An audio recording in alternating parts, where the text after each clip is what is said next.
點解要一日兩個團啊？要玩到10點？因為零平時第二個團咧係咪都係咁嘅時啲間？人都係咁樣，知道唔係朝早都係玩兩團，夜晚。玩兩個團嘅，都要第二個團係咩？點解玩到10點咁犀利嘅？佢朝頭早嘅團係去到唔知1點鐘翻嚟，5個鐘翻嚟啦，跟住就3點就會第二個行程，2點半要唔知2點半定2點要集合。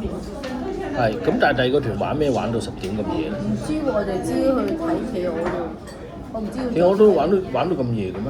係啊，我都以為。企鵝開到咁夜工嘅咩？我都以為個時間好短啊，原來唔係咯。嚇？幾個啊？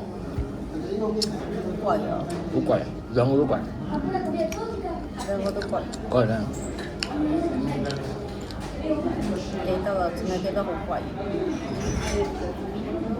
佢點解冇咗我琴日行冰川嗰個記錄嘅？搞錯啊！我應該會冇記錄。你叫我我遲開嘛？咗1個鐘啊嘛，唔係話冇咗咩？